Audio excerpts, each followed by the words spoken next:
Iowa football has landed another four-star prospect as Julian Manson makes his commitment to the Hawkeyes. Kirk Ferentz doing work in the transfer portal.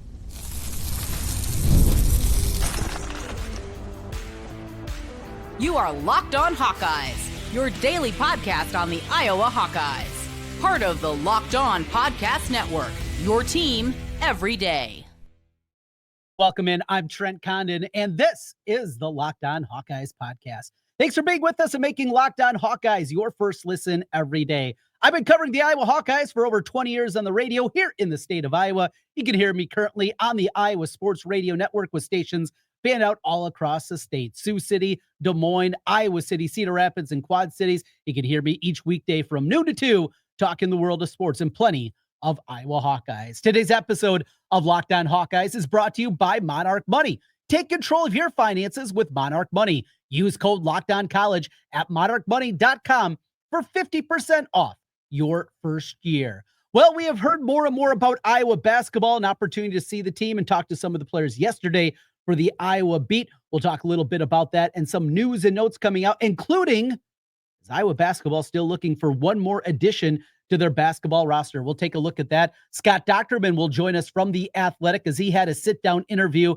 with the head man, Kirk Ferentz, his takeaways from his conversation with Kirk. We begin today on the football front as Julian Manson has made his commitment to the Iowa Hawkeye program. Now, this comes as no surprise. Julian Manson, the son of former Hawkeye player Jason Manson, long been speculated that this was going to be the case. Still, though, a four-star prospect from On3 rankings.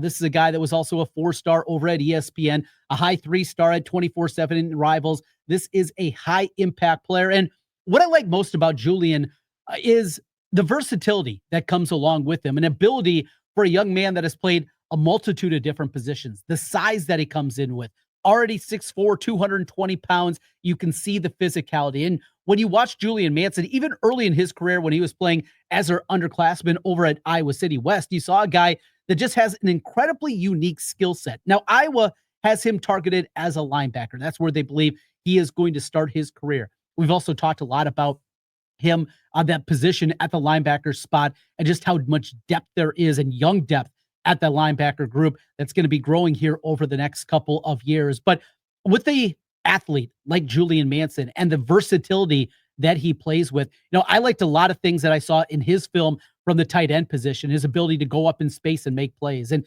maybe able to build him into something like that. You wonder also with that frame at already 220, 225 pounds, if he's going to get too big for a linebacker. And that's a question that you have. Does this guy become more of a defensive end? Is that a position that makes sense for him? Versatility, high level ability. And one other takeaway after reading about the commitment from Manson is what I was doing in this class.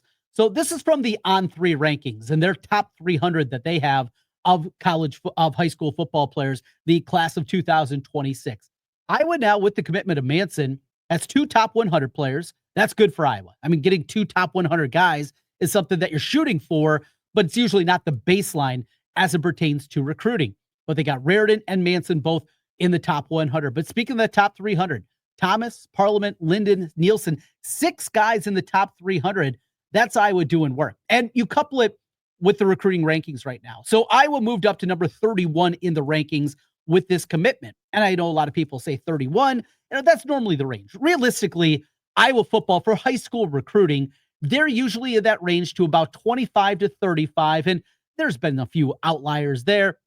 I go back over 20 years ago, there was a huge outlier when Iowa had a top 10 recruiting class, but that is not normal for Iowa football. When they start to stretch outside of that 35 range, then you get a little bit concerned. They go above it, you're feeling pretty good. But one other note in there, when you look through these rankings and you look at this Iowa team and just looking at the teams that are around them, the teams that precede them in the rankings, Arizona State at 30, Cal at 29, Rutgers at 20. Well, those teams respectively have 18, 21, and 20 commitments. What Iowa just has 12 commitments in the class. Now, there's also a narrative that you can poke a hole in that and say, well, that's a problem because Iowa is targeting a big number this season. They're looking in the high school ranks to maybe bring in 20 to 23 guys, and that's been a number that's been thrown out, and that is a problem when you're looking at this class. But Hey, Iowa's done great work again. We'll wait a couple of more decisions that come out of the recruiting weekend, but really like out of Julian Manson what they have. So I talked a little bit about this recruiting class and the way that it's shaping up and just some of the high-level talent that Iowa is bringing in, starting with Junior Reardon, offensive line class. And, this offensive line class that has been just so good for Iowa throughout the course of this season. I like to take a look at the offer list. Who are the other guys that have been offered as you're going and getting in the race for them? And it's not exactly fair for a couple of guys. We'll get into that momentarily. But Reardon, 4-star kid, has athleticism, plays lacrosse in high school, and Iowa beats out Oklahoma and Penn State and Auburn. I mean, when you're talking about that, you get excited about a commitment. Hudson Parliament, another part of that offensive line class coming in this year. South Dakota kid, Nebraska, Minnesota, Iowa State, Kansas, K-State, Georgia Tech, Texas Tech, all involved for Hudson Parliament. And Iowa gets the commitment there. When you look at Julian Manson, his recruiting profile and his offer list with scholarships is not immense, and certainly immense as it would be. Minnesota, Kansas State, Miami, very good. Arizona. But you wonder if his dad wasn't on the staff at Iowa, if he wasn't a legacy recruit, I think you'd see a whole lot more offers there. And then you finally get to maybe the crown jewel of this recruiting class out of the top end talent, and that's Carson Nielsen. And Nielsen from Waterloo had offers from Iowa State, K-State, Nebraska, Minnesota, Missouri, those upper Midwest offers, Wisconsin, but also had a Penn State offer, also had a Tennessee offer. And if he wouldn't have committed over a year ago, what it would have looked like for him. Now, the Ohio States, the Michigans of the world, I think would have been involved with Carson Nielsen. This offensive line class is incredibly good. Marcelo Vitti's another guy I really like. We talked about Cason Thomas, who made his commitment the other day from Sioux City. Heelan, what they have in this class. They're still looking, still going to be working, and we're going to see in this different era of recruiting what this is going to look like for going forward. But great news, as a legacy recruit, Julian Manson makes his commitment to the Iowa Hawkeyes. Speaking of Iowa football, the head man, Kirk Ferentz, coming back for year number 27. Scott Dochterman from The Athletic had an opportunity to talk with Kirk Ferentz. We talked a little bit with Doc about that interview, what he learned, his takeaways, and some things you might not know about Kirk Ferentz. That's coming your way. Plus, we got Iowa basketball talk, but talking with Scott Dochterman next on his interview with Kirk Ferentz and some ins and outs of college football. Are we setting up a battle with the SEC and Big Ten? We'll get into that with Doc next as we continue on the Locked On Hawkeyes podcast. Guys, you probably heard of Viagra or Cialis, maybe even tried them. But if you're looking for something beyond the usual pill, it's time to meet Rugiet Ready. Rugiet Ready is a next-gen prescription treatment designed to amplify arousal in the brain and boost blood flow. Unlike usual pills, it can take hours. Rugiet 3-in-1 formula dissolves under your tongue and kicks in fast, on average in 15 minutes. Effects can last up to 36 hours, so you can stay confident and in control when the moment is right. If traditional options haven't worked for you, Rugiet might be the answer. Over 150,000 men have already made the switch. I love it's completely online. Rugiet connects you with a board-certified doctor and ships your treatment discreetly to your door. Head to Rugiet.com/LockedOnCollege and make sure you use the code LockedOnCollege to get 15% off today. That's Rugiet.com, RUGIET.com/LockedOnCollege, and use the promo code LockedOnCollege for 15% off. Individual results may vary with prescription treatment. Compounded drugs are permitted to be prescribed under federal law and are not FDA approved and do not undergo FDA safety, effectiveness, or manufacturing review. Please visit Rugiet website for full safety information.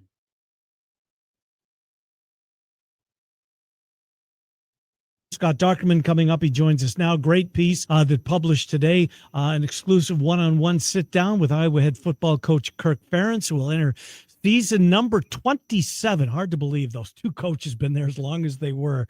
Obviously, Hayden Fry before him and Kirk Ferentz for the last 27. And Doc with us now to talk about his piece. Scott, well done. Read it this morning when it was published.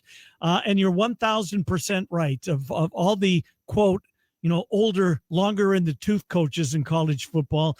Ferentz seemingly would be the one that was least willing to change. That was perception, earlier in his career, but he's fully embracing what this NIL is doing. In fact, we think back to, his influence on the Swarm getting jump-started under a previous athletic director who was really dragging his feet in Barta.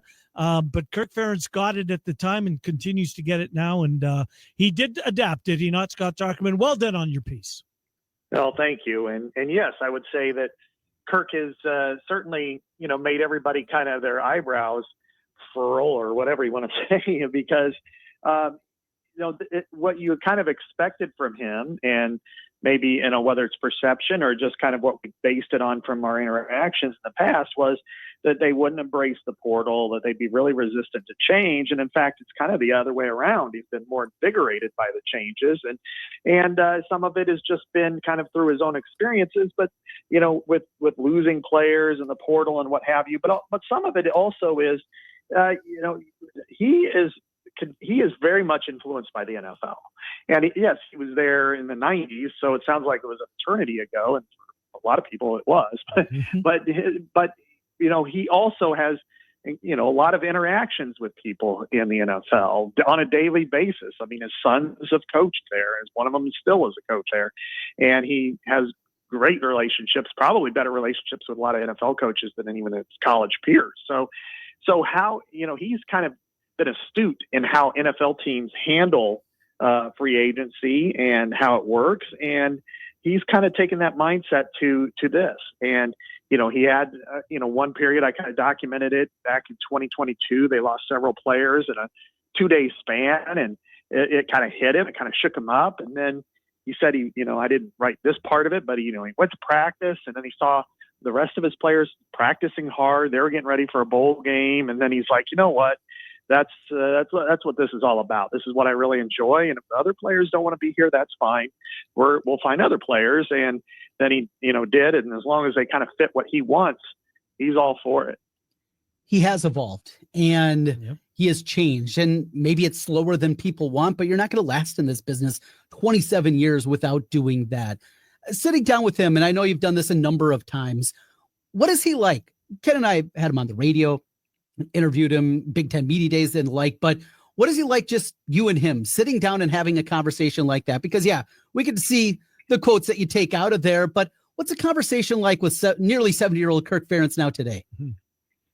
I've always enjoyed my conversations with Kirk away from everybody, whether it's, a press conference or even at things like media days, because he's kind of prone to coach speak like a lot of people are, but away from it, you realize, first of all, how smart he is.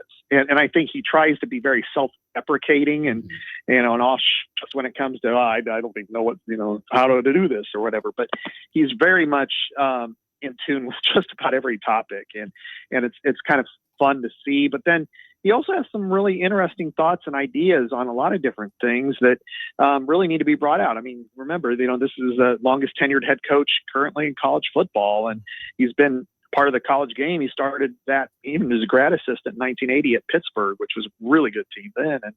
And he's been here today. So he's seen a lot of different things, and he has ideas, and he really communicates it well in those one-on-ones and side conversations even more so. So I think it's really impressive to be around him when he does kind of talk like this. And the one thing about him that really comes through when you get a chance to talk to him in those situations is he's very humble, and he understands that he doesn't have all the answers. He tries to have them, but he has principles and standards. And those are things that are non-negotiable with him. But I think that's probably why he's been, relatively as successful as he has been for all these years. No, obviously, doing talk radio stuff, you speculate, right? That's half of his job, seemingly. And you just wonder, when's it going to end? He's under contract through 2030. Obviously, when you pointed out your last sentence, I've got permission from my wife. So that was as far as when it's time to leave. Do you think he's got another contract in him, Doc? And if he got to that point, would he go year to year? And I'm not sure you can do that in college athletics. Do you think he's got one more contract in him?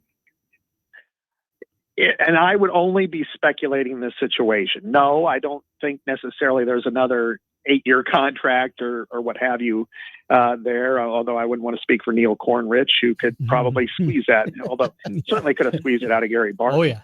I don't know about Beth Guest, but I think at this point what the smart play is for Iowa and for Kirk, because he knows that it's not going to go on forever. You know, he feels good enough today at 70, but he's like, I don't know what it feels like to be 72, 73, 74, whatever.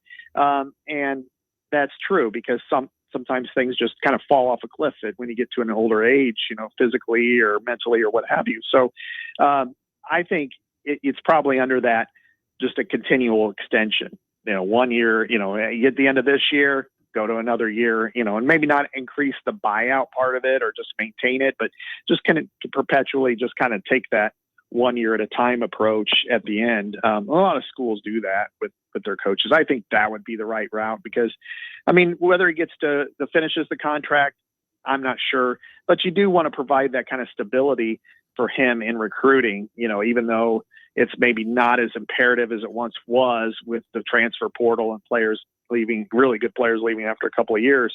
I think you do want to have that proof that he's still our guy no matter what. Doc, you know the narrative out there. You're now a national writer and you work with a bunch of national people there at The Athletic. What would it take at this juncture of his tenure for the narrative to flip a little bit, that he's not what you talked about at the beginning of the piece? Is it the offense catching fire, passing game catching up, and this team makes a run and goes 9-3, 10-2, slips into the play? I mean, is that what it's going to take? And even would that be enough to change the big perception that's out there about Kirk Ferentz and the Iowa football program? I do think it'd probably be the offense. It would have to be explosive. It would have to be explosive more than just once. You know, it couldn't just, you know, like the Ohio State game in 17, you know, that's awesome for Iowa fans and stuff, but you're also, the next week you can't have 66 yards of total offense either. You're going to have to be at a pretty good clip for most of this season, you know, for it to really change. I mean, it might mean winning a shootout against Indiana. It might mean just simply getting a win against Penn State. It might mean losing to Oregon, but not 48-14, but 41-34, you know, just so you feel like when Iowa's offense is out there, and I think fans would agree to this, is when Iowa's offense is out there, they have a chance to score every time they got the ball. And if that can be the case and they look kind of exciting doing it, but still maintain their standards and principles, then I think the perception would change quite a bit very quickly. And I think there'd be a new eye cast on Iowa, which is, you know, they're remarkably consistent. I think very few teams are as consistent as Iowa, and they've had, you know, some really nice peaks over the last, 10 years. You've had a 12-win season. You have three different 10-win seasons. That's pretty strong accomplishments. Never dipped below 8 wins in any of those years. But I think you want to win a big one, and I think you want to, showcase your full potential, which on offense they really haven't done really in a long, long time. Yeah, I'm glad that part made the piece, Doc, when he kind of reflected on the past, and that he's I think the quote was, I'm proud of what I'm paraphrasing, I'm proud of what our record is over the last 10 years. And he should be. I mean, you stack it up. There's not a lot of programs that can say that. I know fans want to win the Big Ten and they want to, they want to reach the pinnacle. I get that. But when you stack up what Iowa has done in college football under the Ferentz era, and particularly these last 10 years, I'm glad that he brought that up. And he does it, as he said, we don't advocate a lot for ourselves, but the record is what it is, and it's good. Yeah, it is.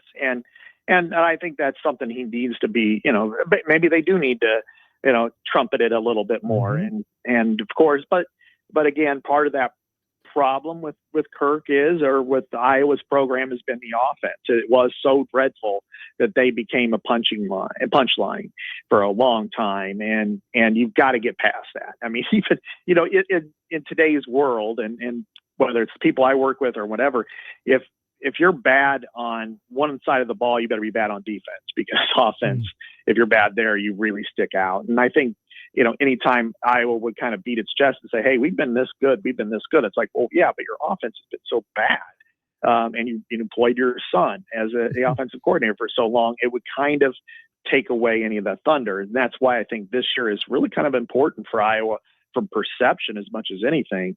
Because if Tim Lester, if Mark Gronowski, if this offense can average 34 points a game, which last year was 27, it was a heck of a jump, 12-point jump. But if you can get past 30 points a game, 34 points a game, and be very competitive and win a couple of those games against 11-win programs, then I think you're looking at a renewed view of him and his era, and I think it just looks good for him. Are we getting to a battle with the SEC and the Big Ten? 3 weeks ago, all right, we're going to have this model 4-4, 2-2, 1-1. We're going to have that model. Well, maybe it's going to 5-11. Is this setting up with yet another alliance falling apart? The alliance that we saw back with the Big Ten, the Pac-12, and the ACC? Because, boy, it feels like maybe the SEC and Big Ten factions aren't as close to the college football playoff and what it's going to look like than maybe we thought just a few weeks back. Trent, this is going to linger for a long time. This whole system isn't going to be figured out until next spring. Let's just put it that way. I mean, we can talk about it as much as we want, but they're not going to finalize. In fact, I was told, I talked to several people, close to this and on the Big Ten side, and they were like, this is just, we just preferred this to happen behind the scenes as opposed out in public. And that's kind of their philosophy, which I don't consider it smart. I think at some point you need to come out and swinging because, you're 5-1 in the postseason against the SEC, but everybody thinks it's the other way around because of the way the SEC is talking. I do think that, they're closer than it appears. I just think that the SEC got a little bit of bravado in it, and it was in an environment where it could kind of express itself. What it comes down to is the Big Ten's not going to budge unless the SEC on its 4-team playoff, unless the SEC goes to 9, regular season games. That's just non-negotiable for the Big Ten, and it's between those two. Those two will dictate the future of that, and everybody else has to get in line. I mean, it's actually written into the contract. So if they can't agree on anything, it'll just maintain what it is now. I don't see that happen. I think there'll be 16 teams, and I think they're closer again than what you may think. And it actually would be to the Big 12's benefit to get 2 teams in every year, guaranteed, because it wouldn't have the last couple of years. So I think that they'll eventually get back together and talk it out. But this is just the talking season. And it kind of takes that over everything. But it does add a lot to perception. And the Big Ten has a long way to go and it deserves to be in a better spot than what it's put itself in. Scott Dochterman from The Athletic. Doc, great piece on Kirk Ferentz. Well done, as you normally do. Good stuff, Doc. We'll talk to you next week. Thank you, Scott Dochterman. All right. Thanks for having me. Appreciate it. Good to talk to you. Scott Dochterman, as we check in with our buddy from The Athletic. Always great stuff from Scott Dochterman. Appreciate his time as we continue. A lot of football talk here today on Locked On Hawkeyes. Shout out to you every dayers with us each and every day. We're going to hit that basketball up right now when we continue on the program. A look at Ben McCollum's squad, a couple of news and notes, including calling out the Cyclones. That's next. Locked On Hawkeyes.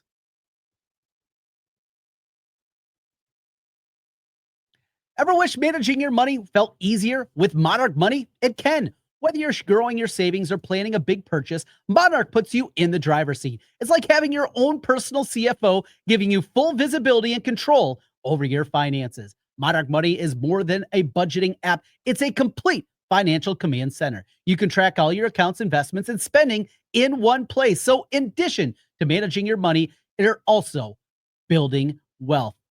The app is absolutely incredible. Day to day, we have so many different things going on. I'm self-employed, have my own business. My wife is a teacher, trying to figure everything out.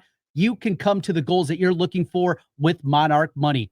All in one place. That's what you can get right there. And you never know where that money's coming from. As we went through our system and looking at all of our spending with Monarch Money, we found out how much money we're spending on kids, going out to eat, those kind of things. Coming back with a budget, much easier with Monarch Money. Take control of your finances with Monarch Money. Use the code LOCKEDONCollege at monarchmoney.com for 50% off your first year. That's monarchmoney.com with the code LOCKEDONCollege for half off your first year. monarchmoney.com. Back with you one final time on the Locked On Hawkeyes podcast. Thanks for being with us and making Locked On Hawkeyes your first listen every day. A couple of basketball notes from this week, as once again, Ben McCollum had media availability, a couple of players out there. Good to hear from Bennett Sturts, a couple other guys, and we'll talk about that more throughout the week. A couple of takeaways, though, from the Ben McCollum part of the press conference. I think the first one that you definitely have to look at is there is a conversation about Iowa perhaps bringing in another player, that they're still open to looking for another player to augment this roster and what that position means. We've talked a lot about the center position. This is not an overly big team. With it, we've gone hand in hand, and you everydayers know my affinity for Trevin Urach and what he's going to be able to do for this team. Not in a big role, but in a small role initially, and I think building upon that. But continuing on that level, is there a big out there? Look, at this point in the transfer portal, that appears to be incredibly unlikely. A guy that can also not just help you on the basketball floor, but is a fit for what you're looking for, that's going to be difficult to find. He did bring up another port, though, another component, and that was potentially Iowa looking for guys that are reclassifying. If that is something that is in the works, if that's something that maybe Coach McCollum has a leg up on, just something to keep an eye on that front. When you're talking about reclassifying, that would be a kid that would be going into his high school senior season, but makes the decision that he's going to finish up high school early and then reclassify and come in this year. Just one to maybe zero in the back of your mind. But one of the favorite parts of the press conference, though, is him throwing a little bit of shade at Iowa State and talking about it, probably just Cyclone fans trolling is what he was saying. It's he was talking about the social media environment and talking about how negative it can be, but it's fun to have that, a little quip. Like Ben McCollum was not going after Cyclone fans, and if they get butt hurt over that comment, I mean, come on, time to grow up. But that aside, it's a rivalry. I get that, but adding a little bit of juice back into it, the Iowa State basketball rivalry, it's different than the football one. I get that, because a football loss can ruin your season. A football loss, as we saw a year ago, just took that whole football team off the path on the last second field goal by the Cyclones. In basketball, you can lose to your rival and still have a great season. And you go back to last year in Carver, it was one of the better environments of the year, and still it wasn't even a sold-out building. Just the hope that Ben McCollum could get this program back to a level that we've seen. And not just in terms of wins, because Fred McCaffrey didn't win at the level we wanted to see the last 2 years, but the guy won basketball games. But just getting back that connectivity to Iowa basketball in this state, and having a guy with the background that he has, the knowledge that he has of the Iowa basketball program and what it's going to take. And then you couple with a guy that has just won. He's been an incredibly high winner at all levels of basketball. It gets you excited. And I certainly am about this team next season. We're going to talk with John Bowenkamp. He was at that media availability a little bit later on this week. We're going to have that for you. Also, going back to a week ago, I had a chance to talk with David Eicholt, who was at the open practice. So we get some news and notes coming in from him. Lots going on here. Next week, I will be away. We do have a couple of special editions, though, coming your way, including crossover editions. Spencer McLaughlin from our Locked On Oregon site, he is going to join me. We'll go back and forth with Oregon and Iowa, what we expect to see in that November matchup. Going to do the same with Jacob Goings from Locked On Hoosiers, as we'll start to preview our matchups coming up this fall, get you a little bit more knowledge of Oregon, Indiana. We'll continue through the teams. We'll do the same with Iowa State. We got a lot of the games, Wisconsin, Michigan State, whole lot more. We'll be doing that here as we do our crossover summer series, and a couple of those coming your way next week here on the program. But we're not going anywhere the rest of the week. We still got you covered. A couple more episodes coming your way as we make our way through June, and looking forward to football season right around the corner. As always, thanks for being with us and making Locked On Hawkeyes your first listen every day. Don't forget about the portal. Brian doing great work over there, keeping you up to date on everything happening in the transfer portal, in the recruiting world. You can check out the portal on YouTube and wherever you listen to podcasts. Make sure you hit subscribe if you're watching this on YouTube. 5-star review on the podcast side. It really does help us and help us get in front of more Hawkeye fans. Thanks again for all of you out there. We'll talk to you again tomorrow. Until then, go Hawks.